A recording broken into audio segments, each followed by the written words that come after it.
কালকে আমরা দুজন ধূমকেতু মুভিটা আলটিমেটলি দেখে আসলাম। বেশ ভালোই লাগলো মুভিটা। প্রথম থেকে শেষ পর্যন্ত আদ্যপান্ত যাই বলুন না কেন, টান টান উত্তেজনাপূর্ণ এবং সব মিলিয়ে মুভিটা খুব সুন্দর। এন্টারটেনমেন্ট রয়েছে। এন্টারটেনমেন্ট বলতে গেলে গান খুব সুন্দর। মুভির মুভির কাস্টিং খুব ভালো, দেব এবং শুভশ্রী। আবেগপ্রবণ, যেটাকে আবেগপ্রবণ, বলছে। ইমোশনাল তো আছেই। অনেকটা ইমোশনাল। অনেকটা ইমোশনাল। দেব এবং শুভশ্রীর যে রোমান্টিক জুটি, আমরা সবাই জানি যে দীর্ঘ 10 বছর পর তারা একসাথে আবার নতুন করে ধূমকেতু সিনেমায় ফিরে আসছে। যদিও এই সিনেমাটা রিলিজের কথা ছিল 9 বছর আগে, প্রোডাকশন হাউসের গন্ডগোলের জন্য, সমস্যার কারণে তা হয়ে ওঠেনি। তো গতকাল আমরা ডিসাইড করি দেখতে যাওয়ার। তো আমার স্ত্রী দেখতে চাইছিল না কিছুতেই, ভাল লাগছিল না। ও বলছিল যে দেব আমার পছন্দের হিরো হলেও বেকার, আমার কাহিনীটা মনে হচ্ছে ভালো হবে না, আর অতটা আমাদেরকে থ্রিল দিতে পারবে না বা আমাদেরকে অতটা উৎসাহ এবং রোমাঞ্চ দিতে পারবে না। তো খানিকটা ওর কথাটা ঠিক হলেও আমি সবটা মেনে নিতে পারবো না। কারণ সিনেমায় থ্রিল ছিল, কিন্তু সেটা ভুলভাবে অ্যাপ্লাই হয়েছে। যেমন আমি আপনাকে বলছি, যদি আপনারা ভালো করে লক্ষ্য করেন, ফিল্ম যখন শুরু হয় তখন দেখানো হয় যে ওর বন্ধু যোগেশ, রুদ্রনীল ঘোষ, উনি অভিনয় করেছেন, এবং তার বাল্যকালের বন্ধু ভানু।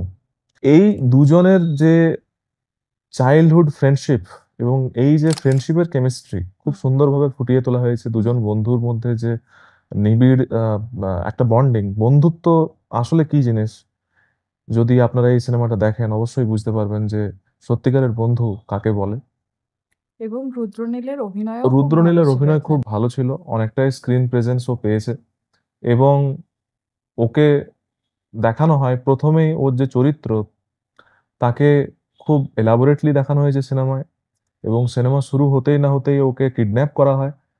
কিছু সন্ত্রাসবাদী ওকে কিডন্যাপ করে নিয়ে চলে যায় এবং ওর উপরে খানিকটা অত্যাচার চালানো হয় এবং ওকে জিজ্ঞাসাবাদ করা হয় বহু কিছুর ব্যাপারে, ও বলতে চায় না। আমি যেটা বুঝলাম যে ওই সন্ত্রাসবাদীগুলো এসে ওকে জানিয়ে দিয়ে গেল যে দেব আসবে, আর দেবও ওই সন্ত্রাসবাদীদের সাথেই যুক্ত ছিল, যেটা অবশ্যই আমি ও বুঝলাম। যখন জানতে পারলো যে ভানু বেঁচে আছে, তখন ওর খুশির কোনো ঠিকানা রইল না। কারণ ও ভানুকে প্রচুর ভালোবাসতো, আর ভানু হুম। ওকে খুব ভালোবাসতো। কাহিনীটা কিন্তু আমার, বিশেষ করে আমার ব্যক্তিগত মতামত হচ্ছে, কাহিনীটা একটু স্লো আমাকে লেগেছে। আর কাহিনীটা আমাকে একটু কেমন যেন খাপছাড়া মনে হয়েছে। আচ্ছা, হ্যাঁ। আপনাদেরও কেমন মনে হয়েছে কাহিনীটা দেখে? ফিল্মের কাহিনীর উপর তো অনেক কিছু ডিপেন্ড করে। আমি বলবো যে ফিল্মের যদি 5টা মেইন জিনিস থাকে ফিল্মকে হিট করানোর জন্য, তাহলে কাহিনী হচ্ছে সব থেকে প্রথমের সারিতে থাকবে। কারণ আপনারা সবাই জানেন যে কাহিনী হচ্ছে সিনেমার মূল স্তম্ভ, মূল ভিত। গল্পটা গল্পটা যদি মানে সম্পূর্ণ না হয়, বা গল্পটার যদি মানে কোথায় শুরু হচ্ছে কোথায় শেষ হচ্ছে কিছু যদি বোঝা না যায়, তাহলে তো সেই গল্পটা মানে ঠিকঠাক। খাপছাড়া, হ্যাঁ। যতদূর কিন্তু আমার মনে হয়েছে, ওরও মনে আমরা হয়েছে। আমরা যেটা দেখলাম যে ভানু, ভানুর যে ভাই ছিল রবি, মানে দেবের ওখানে ক্যারেক্টারের নাম ছিল ভানু। তো ওর যে ভাই ছিল তার নাম হয়েছিল রবি। তো রবিকে মেরে দিল, হঠাৎ করে কেন মারলো কিছু বুঝতে পারলাম না। ওকে খুন করে দেওয়ার পরে তো উম, ওর বাবা যখন জানতে চায় যে খুনি যাতে খোঁজ করা হয়, তখন পুলিশ অফিসার বললেন কি যে আপনার বড় ছেলেকে এখান থেকে চলে যেতে বলুন। দিয়ে ভানু ওখান থেকে চলে গেল। কেন মারলো কি ব্যাপার কিছু বুঝতে পারলাম না। তো চলে যাওয়ার পরে কোথায় গেল বা কিসের জন্য গেল সেটাও কিছু আমি ওখানে বুঝতে পারলাম না। পরে যেটা বুঝলাম যে ও কোনো সন্ত্রাসবাদী দলের সাথে যুক্ত হয়েছিল, যেটা আমার মনে হলো, আমি ঠিক বুঝতে পারলাম না, হয়তো আমার ভুল হতে পারে। তো আমি দেখে যেটুকু বুঝেছি, তো ওখানে চিরঞ্জিত মল্লিকের সাথে চিরঞ্জিত মল্লিক নয়, চিরঞ্জিত চক্রবর্তীর ওখানে যদিও ভূমিকা আমরা দেখতে পাই, অনেকটাই কম টাইমের স্ক্রিন প্রেজেন্স ওখানে রাখা আছে চিরঞ্জিত চক্রবর্তীর। যদিও ওনার মতো একজন কিংবদন্তি অভিনেতার আরো বেশি স্ক্রিন টাইম হুম, বা অনেক প্রেজেন্স পাওয়ার কথা ওখানে ছিল। তো যেমনটা আপনারা বুঝতে পারলেন যে কাহিনীর যে গতি, সেটা অনেকটাই আমাকে মন্থর লেগেছে।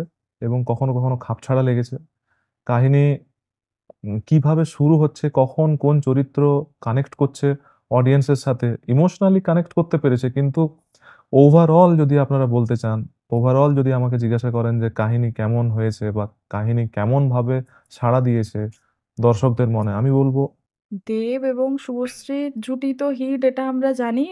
এই জন্য ওখানে যেটা দেখিয়েছে ওদের যে রোমান্টিক ব্যাপারটা, মানে ওটাকে কি বলবো, যে রোমান্টিক, বা তুমি বলতে পারো যে রোমান্টিক একটা ফিলিং বা একটা হ্যাঁ, ইমোশন। ওই ব্যাপারটা ওদের যে স্বামী স্ত্রীর যে সম্পর্কটা, মানে প্রথমে দেব ওকে প্রপোজ করতে যায়, দেন তারপর ও একসেপ্ট করার পর বিয়ে হয়, বিয়ে হওয়াটা যদিও সেগুলো তো সব দেখায়নি। ঠিক আছে, সেগুলো তো কিন্তু একটা সিনেমায়, আমি বলতে চাইছি একটা সিনেমায় শুধুমাত্র রোমান্টিক আবেগকে কাজে লাগিয়ে তো আর না, হিট করানো যায় না, বা জনগণকে খুশ করা যায় না, বা তাকে বোঝানো সম্ভব নয়, জনগণকে বোঝানো সম্ভব নয়, পাবলিককে বোঝানো সম্ভব নয় যে শুধুমাত্র রোমান্টিসিজমের দোহাই দিয়ে আমি একটা ফিল্মকে হিট করে দিতে পারি স্টোরিতে। আবেগ আবেগপ্রবণ মুভি হলেও ওখানে খাপছাড়া হয়েছে মুভিটা। আর মানে বোঝানো হয়নি ঠিকভাবে যে কোথা থেকে কি হচ্ছে বা কিভাবে কি হচ্ছে, এটা রিলেট বোঝানো করতে হয়নি। পারেনি। হ্যাঁ। আমার যতটুকু মনে হয়েছে সিনেমাটা দেখে, যে প্রত্যেকটা ক্যারেক্টার তাদের রোল প্লে যেভাবে করেছে পাবলিকের সাথে, অর্থাৎ অডিয়েন্সের সাথে ঠিকভাবে ইমোশনালি কানেক্ট করতে পারলেও তাদের যে মূল যে ধারা বা মূল যে বক্তব্য তাদের ফুটিয়ে তোলা উচিত, সেটা কিন্তু কনভে করতে পারেনি কোথাও না কোথাও, আমার সেটা মনে হয়েছে।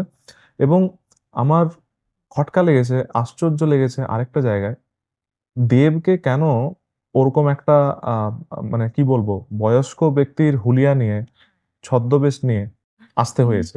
আমি এখানে একটা কথা আরো বলবো। অনেক কিছু হুলিয়া নিতে পারতো, কিন্তু কাহিনীর চিত্রনাট্য অনুযায়ী দেবকে, তার যে চরিত্র ছিল ভানুর চরিত্র, সেখানে বয়স্ক একজন মানুষের চরিত্র কেন ফুটিয়ে তোলা হয়েছে? না, ওটা আমি যেটা বলবো, যাতে ওকে বাড়ির লোক কেউ না চিনতে পারে, না, এই কারণে আরো তো হয়নি। অনেক ধরনের ছদ্মবেশ নেওয়া যেত, আরো অনেক ধরনের ডিসগাইজ নেওয়া যেত, কিন্তু 8 বছরের ব্যবধানে দেবের যে চেহারা, অর্থাৎ ক্যারেক্টারের যে চেহারা, ভানুর চেহারার উপর কোনো আমূল পরিবর্তন আসেনি। ফিল্মে আমরা যতটুকু বুঝলাম, কয়েকটা দৃশ্য আছে যেখানে অনেকগুলো লুপ হোলস আমরা ধরতে পেরেছি। আমি ওর সাথে আলোচনা করছিলাম গতকাল, সিনেমার মধ্যে একটা দৃশ্য ছিল যে দৃশ্যে দেখানো যাচ্ছে যে ভানু যখন কমলা লেবুগুলো ফেলে দিল রাস্তায়, জিপের চাকার নিচে ওগুলো পিষ্ট হয়ে গেল, এবং যখন ওই লোকগুলো কেউ তার মধ্যে একটা কমলা লেবু হাতে তুলে দিল আর কি, তো ওই লোকগুলোর এক মুহূর্তের জন্য মনে হলো না যে ওটা কমলা লেবু, না ওটা কোনো একটা বোম। কারণ বোম তো হাতে হাতে তুললেই বোঝা যায়, বোম হাতে নিলেই বোঝা যাবে স্পষ্টত। এটা আমরা সবাই জানি যে কোনটা কমলা লেবু হতে পারে আর কোনটা বোম হতে পারে, কারণ আমরা দেখে না চিনতেই পারি, দেখে হয়তো আমরা চিনতে নাও পারি, কিন্তু না, আমার যেটা মনে হচ্ছে লেবুর আমরা ভেতরে টাচ কি বোম। করলে, ফলকে টাচ করলে আমরা বলতে পারি যে এটা বোম না, এটা কোনো নর্মাল একটা ফল খাওয়ার। কিন্তু সেক্ষেত্রে লোকগুলো বুঝতেই পারলো না যে ওটা বম না ওটা খাওয়ার একটা জিনিস, বা একটা কোনো সাধারণ কমলা লেবু, না একটা একটা চূড়ান্ত খতরনাক একটা বম। এবং ভিএফএক্স যেটা ইউজ করা হয়েছে, গাড়িটা যখন উড়লো, জিপটা যখন এক্সপ্লোড করলো, সেই সিনটাও আমার অতি আনন্যাচারাল লেগেছে, এবং ভিএফএক্স এর কাজ অতটা আমার ভালো লাগেনি। প্রসঙ্গত বলে রাখি, সিনেমায় আরেকটা দৃশ্য দেখানো আছে যখন দেব স্বপ্নে দেখছে, একটা দুঃস্বপ্ন দেখছে যে ও অ্যাভালাঞ্চের শিকার হয়েছে, অ্যাভালাঞ্চ ওকে বিধ্বস্ত করে দিচ্ছে, ওর মৃত্যু খুব আসন্ন। অ্যাভালাঞ্চ মানে সবাই জানেন আপনারা যে তুষার ধস বলবো, হুম, তুষার ঝড় নয়, তুষার ধস। ধস। তো তুষার ধস যখন হয়, অ্যাভালাঞ্চ যখন হয়, তখন ও দুঃস্বপ্ন দেখছে যে ও চাপা পড়ে যাচ্ছে, এবং সেই জায়গাটা খুবই সুন্দরভাবে তুলে ধরা হয়েছে সিনেমার মধ্যে। আমার যতটুকু মনে হয়েছে যে ভিএফএক্স এর কাজ একটা জায়গায় ঠিকভাবে না দেখাতে পারলেও অন্য একটি জায়গায় যে দৃশ্যটা বা সিনটা দেখানো আছে ওখানে খুব সুন্দরভাবে কাজ করা হয়েছে। তো ফিল্মের ভিএফএক্স এর কাজ খুবই ভালো হয়েছে আমি বলতে চাই। ১০ এর মধ্যে আমি ৬ বা ৭ দিতে রাজি। ভিএফএক্স এর কাজ। ফিল্মের গানের জন্য যদি বলেন তাহলে ১০ এ ৯ দেব। কারণ গান সত্যিই হার্ট টাচিং, খুবই রোমান্টিক, হ্যাঁ, এবং আমি তো প্রত্যেকটা মুহূর্তে গানের জন্যই মনে হচ্ছে সিনেমাটা হিট করছে। আপনাদেরকে এটা বোধ হবে যে একটা গানে কতটা পাওয়ার থাকে মানুষের মনের মধ্যে সাড়া জাগাবার জন্য, এবং মানুষের মনের মধ্যে ভালোবাসার আবেগকে সেটাকে জাগিয়ে তোলার জন্য। যেমনটা আমি আপনাদেরকে বললাম যে সিনেমা স্টোরিও কিন্তু অনেকটা ভাইটাল রোল প্লে করে। চরিত্রায়ন কিন্তু অনেকটা বড় ভূমিকা পালন করে, ক্যারেক্টারাইজেশন বা ক্যারেক্টার বা রোল প্লে যেটাকে আপনি বলুন না কেন। প্রত্যেকটা ক্যারেক্টার আমার মনে হয়েছে, তোমারও মনে হতে পারে, প্রত্যেকটা ক্যারেক্টার তার রোল প্লে যতটা ঠিক করে মেসেজগুলোকে কনভে করার কথা ছিল জনগণের কাছে বা অডিয়েন্সের কাছে, ঠিক ততটা ভাবে ফুটিয়ে তুলতে পারেনি, অর্থাৎ কানেক্ট করতে পারেনি। লিটারেলি আমার মনে হয়েছে যে তাদের যে বক্তব্য, তাদের যে মেসেজ, কারণ প্রত্যেকটা সিনেমার একটা, বিশেষ করে এই এই ধরনের সিনেমাগুলোর একটা মেসেজ কাজ করে, সমাজের প্রতি তাদের একটা দায়বদ্ধতা কাজ করে। তো আমরা বলিউড সিনেমায় দেখেছি, দিল জালে নামক একটা সিনেমা 1900 মনে হয় 90 বা 92 বা এরকম সময়ে রিলিজ করেছিল, আমি ভুলও হতে পারি, 98 97 খুব সম্ভবত, আমার মনে আসছে না। দিল জালে সিনেমায় অজয় দেবগন ছিল। তো ওইখানেও প্লটটা ঠিক 19-20 আমার লেগেছে। আপনি যদি এই সিনেমাটার সাথে ওই সিনেমাটা যদি কম্পেয়ার করেন, তাহলে চিত্রনাট্য বা তার বেস অনেকটা খুঁজে পাবেন সাদৃশ্য, এই দুটো সিনেমার মধ্যে অনেক সাদৃশ্য খুঁজে পাবেন। তো সুতরাং আমি বলতে চাইছি যে চিত্রনাট্যটা আরো টানটান হতে পারতো, আরো অনেক বেশি থ্রিলিং হতে পারতো, অডিয়েন্সের সাথে কানেক্ট আরো বেশি ভালো করে করতে পারতো প্রত্যেকটা ক্যারেক্টার। আর আমার ব্যক্তিগতভাবে মনে হয়েছে যে চিরঞ্জিত চক্রবর্তীকে আরেকটু বেশি স্ক্রিন প্রেজেন্স, স্ক্রিন টাইম দেওয়া উচিত ছিল, কারণ উনি অনেক সিনিয়র একজন অ্যাক্টর। এবং রুদ্রনীল ঘোষের যে চরিত্র ছিল, যোগেশের ভূমিকায় উনি অভিনয় করেছেন, উনার যে স্ক্রিন টাইমটা দেয়া হয়েছে পুরো সিনেমায় অনেকটাই বলতে গেলে, অনেকটাই। অ্যাজ কম্পেয়ার টু প্রথম থেকে শেষ পর্যন্ত দ্য পুরোটা ভেটেরান অ্যাক্টর মিস্টার চিরঞ্জিত চক্রবর্তী। মিস্টার চিরঞ্জিত চক্রবর্তীকে আরো একটু অভিনয়ের যে সুযোগটা, বা আমি বলবো যে স্ক্রিন টাইমটা, প্রেজেন্সটা একটু বেশি দেওয়া উচিত ছিল ডিরেক্টরের। আর ডিরেকশন নিয়ে যদি কথা বলি, সিনেমার যে ডিরেকশন সেটা খুবই সাবলীল এবং খুবই প্রাণবন্ত। কয়েকটা জায়গায় খুবই ভালো ডিরেকশন লেগেছে, যেমন বিচ্ছেদের যে ব্যাপারটা সিনেমায় দেখানো হয়েছে, যে মিলন ঘটছে আবার বিচ্ছেদ হয়ে যাচ্ছে, সিনেমার শেষে যে বিচ্ছেদটা দেখানো হয়েছে সেটা কিন্তু খুবই ব্যথিত করেছে সবাইকে। বিচ্ছেদ বলবো না। বিচ্ছেদ, ও আমরা যেটা আপাত দৃষ্টিতে যেটা দেখতে পাচ্ছি যে দেব মারা যাচ্ছে, অর্থাৎ অর্থাৎ দেবের যে চরিত্র ভানু মারা যাচ্ছে, ওখানে যেটা দেখলাম 9 বছর আগেই ভানু মারা গেছে, এটা তার ওয়াইফ এবং তার মা-বাবা সবাই এটাই জানেন। সেটা তো সবার কাছে ও লুকিয়ে রেখেছে, আত্মগোপন করে রাখছে হ্যাঁ, নিজেকে। কিন্তু ও যখন ফিরে এলো, ও যখন 8 বছর পর যখন ফিরে এলো, এতগুলো বছর পর যখন ফিরে এলো, তখন ও নিজেকে তো এক্সপোজ করতে পারতো, কিন্তু ও নিজেকে দেখালো না, নিজেকে না। উন্মোচন করলো না। এবং নিজের ভালোবাসার মানুষকে ও হারিয়ে যেতে রাজি হলো, বন্ধুত্বকে হারিয়ে যেতে রাজি হলো, শুধুমাত্র কিসের জন্য? তার বাবা, তার মা, তার ভাই, তাদের দুঃখ এবং তাদের দুঃখের জন্য যারা দায়ী, সেই সমস্ত সন্ত্রাসবাদীকে মেটানোর জন্য, তাদেরকে মারার জন্য সে এগিয়ে চলল সেই পথে, যে পথের পথিক ছিল সেই সমস্ত মানুষরা যারা অন্যায়কে সাপোর্ট করেছিল। কিন্তু ব্যাপারটা সেটা নয়, ব্যাপারটা হচ্ছে দেবকে, তার চরিত্রকে আমরা যদি অ্যানালিসিস করি, তো তাহলে আমরা খুঁজে পাবো কি? এমন একটা চরিত্রে দেব অভিনয় করেছে, ভানুর চরিত্রে, যে চরিত্রটা একজন ন্যায় এবং অন্যায়ের মাঝখানে খুব কনফিউজড একটা চরিত্র। সে মাঝে, মাঝে বুঝতেই পারছে না যে সে ন্যায়ের পথে চলবে, সে বন্ধুত্বের পথে চলবে, না সে ভালোবাসার পথে চলবে, না সে অন্যায়কে বেছে নেবে। কখনো, কখনো মনে হয়েছে যে সিনেমার যে প্রধান চরিত্র অর্থাৎ ভানুর চরিত্রটি একটি খুবই কনফিউজড এবং খুবই, কি বলবো, অপ্রাকৃতিক চরিত্র। কারণ আমি তো এটাই বুঝতে পারলাম না যে ওর ভাইকে কেন মারা হলো, বা ও যখন ফিরে সেটা আসলো ও অবশ্যই কেন ওদের সাথে দেখা করতে পারলো না। সেটা ও অবশ্যই সিনেমার যে সেকেন্ড পার্ট আসবে তখন নিশ্চয়ই দেখানো হবে পুরোপুরিভাবে। যদিও ওখানে দেখিয়েছে যে অসমাপ্ত অসমাপ্ত, কাহিনী এটা, অসমাপ্ত। তবুও কিছুটা বোঝানো উচিত ছিল। তবুও কিছুটা, অসমাপ্ত বলতে অবশ্যই। নেক্সট পার্টে দেখাতো যে দেব মারা গেল কি বেঁচে আছে, এটা নেক্সট পার্টের জন্য ঠিক ছিল, বাট কেন ওর ভাইকে মারা হলো, কেনই বা ওকে পালিয়ে যেতে হলো, মানে চা মালিক, যে চা বাগানের যে মালিক ছিলেন তিনি কেন এদেরকে মারলেন, এটা তো বোঝালেন না, না এটা বোঝা গেল না ঠিকঠাক। ওর ভাই অর্থাৎ রবিকে কেন মারা হয়েছিল, সেই দিন যেদিন রবি ওর বাবার ফেভারিট স্ট্রবেরি ফ্লেভার কেক যখন ও আনছিল, তখন স্ট্রবেরি ফ্লেভারের, আপনারা জানেন যে ওটা ঠিক মানে রক্তের মতোই লাগে আর কি দেখতে, অনেকটা ব্লাড কালারের, অনেকটা রেড, স্কিন পুরো রক্ত বর্ণ। একবারে স্কারলেট। ইয়েস। তো স্কারলেট কালারের যেহেতু হয়, তো ওর ভাইকে যখন মেরে ফেলা হয়, বুঝতে পারছিল না কেউই যে ওটা রক্তের রং না ওটা স্ট্রবেরি জ্যাম। স্ট্রবেরির জ্যামের যে কালারটা, ঠিক আছে? স্ট্রবেরি কালার মানে স্ট্রবেরি কালারের কেক অনেকটা রেডিশ হয়, ঠিক আছে? তো বুঝতেই পারছিল না। তো কারণ আমরা খুঁজে পাইনি ওর ভাইকে কেন হত্যা করা হয়েছিল, কারা হত্যা করেছিল সেটা যেমন জানতে পারছি, কিন্তু কেন হত্যা করেছিল সেটা আমরা জানতে পারছি না।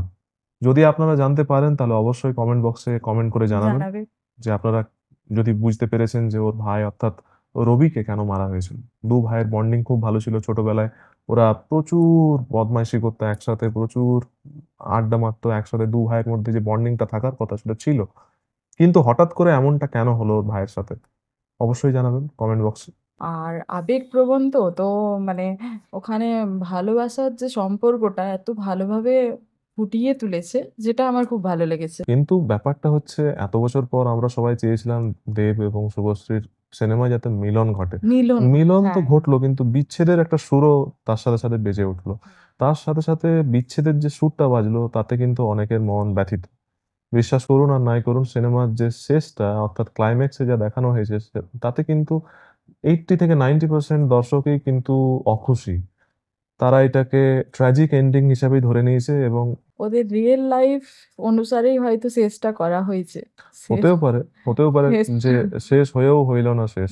আবার হয়তো নেক্সট পর্বে নেক্সট যে পার্ট আসতে চলেছে তাতে ডিরেক্টর হয়তো অন্য কিছু দেখাতে পারেন। হয়তো দেব মারা যায়নি। হয়তো দেবের যে মৃত্যু দেখানো হয়েছে অর্থাৎ ক্যারেক্টারের যে মৃত্যু দেখানো হয়েছে তার মৃত্যু হয়তো ওতে হয়নি। এটাই দেখানো হয়তো হবে ভানু, যে ভানু হ্যাঁ, হয়তো মারা যায়নি। মারা যায়নি আমরা এটাই। ভাবছি ভানুর মৃত্যু হয়েছে কিন্তু ভানুর মৃত্যু হয়নি। নেক্সট পার্টে এটাই থাকবে মনে হচ্ছে ধূমকেতু 2 তে। কিন্তু যতদূর যদি হয় ইয়েস, ধূমকেতু 2। অবশ্যই বেরোবে। আমরা আশা করি ধূমকেতু 2 অবশ্যই আসবে শীঘ্রই। তবে যতটুকু আমরা দেখে বুঝতে পারলাম, ভানুর চরিত্র একটি মিক্সড আপ মেন্টালিটির চরিত্র। সে সে ঠিক করতে পারছে না সে বাবা-মায়ের সাথে থাকবে, শেষ বয়সে তাদেরকে দেখবে, না সে তার ভালোবাসার মানুষের কাছে ফিরে যাবে, তার সাথে সময় কাটাবে সারা জীবন, না সে তার বন্ধুকে বেছে নেবে। সে ঠিক করতে পারছে না। অর্থাৎ এক দোদুল্যমান মানসিক পরিস্থিতির শিকার ভানু নামক এই চরিত্রটি। দেবের অভিনয় প্রসঙ্গে আমি বলি, দেব খুবই সাবলীল অ্যাক্টিং করেছে। দেবের অভিনয় খুব পরিণত লেগেছে, খুব ম্যাচিউর অ্যাক্টিং। একদম। আগের থেকে দেবের যে অ্যাক্টিং তা অত্যন্ত মার্জিত, অত্যন্ত সুস্পষ্টভাবে বলতে পারি দেবের অভিনয় খুবই ভালো হয়েছে এবং তার যে অভিনয়ের ধারা, দেবের যে অভিনয়ের ধারা সেটা অনেকটা পরিবর্তিত হয়েছে। যে জনরার সিনেমা আগে দেব করত আর এখন দেব যে জনরার সিনেমা চুজ করছে, চিত্রনাট্য চুজ করছে, কাহিনী চুজ করছে, কাবিলে তারিফ, প্রেইজওয়ার্থি, সত্যি দুর্দান্ত। আর সিনেমায় যে লুপ হোলস গুলো বললাম, কাহিনীতে যে শূন্যস্থানগুলো আছে সেগুলো আপনারা যদি সিনেমাটা ভালো করে দেখেন অবশ্যই বুঝতে পারবেন। যে সিনেমার মধ্যে আপনারা যদি বুঝে থাকেন তো অবশ্যই কিন্তু জানাবেন। আরো সিনেমার যে ভেতরকার যে শূন্যস্থান যেগুলো রয়েছে অর্থাৎ ব্ল্যাংক জায়গাগুলো রয়েছে, যেগুলোকে বলা হয় উইকনেস। আপনাদের যদি কাহিনীর মধ্যে কোনো উইকনেস নজরে পড়ে তো অবশ্যই কমেন্ট বক্সে জানাবেন যে আপনাদের কেমন লাগলো সিনেমাটা। As a whole, as a total response of entertainment আপনাদেরকে কেমন লেগেছে সিনেমাটা অবশ্যই জানাবেন। আমরা ওয়েট করব আপনাদের রিপ্লাইয়ের জন্য এবং আগামী এপিসোডে আপনাদের সামনে নিয়ে আসবো অন্য কোনো এক ইন্টারেস্টিং মুভির রিভিউ ঠিক এইভাবেই। এবং আমাদের এই ভিডিওটি যদি ভালো লেগে থাকে, রিভিউটা যদি ভালো লেগে থাকে, যদি রেলেভেন্ট মনে হয় আপনাদের ওপিনিয়নের সাথে, যদি আমরা একমত হতে পারি, তাহলে অবশ্যই আমাদের চ্যানেলটিকে সাবস্ক্রাইব করবেন এবং পাশে থাকবে। অবশ্যই পাশে থাকবেন। ভিডিওটিকে বন্ধুদের মধ্যে শেয়ার করতে ভুলবেন না। Thank you very much. ভারতের স্বাধীনতা দিবস উপলক্ষে আপনাদের কাছে একটাই অনুরোধ, স্বচ্ছ ভারত অভিযানে আপনারা শামিল হন। ক্লিন ইন্ডিয়া অবশ্যই সবসময় ভারতকে পরিষ্কার রাখুন। ধন্যবাদ। জয় হিন্দ। জয় বন্দে হিন্দ, মাতরম। বন্দে মাতরম, জয় ভারত।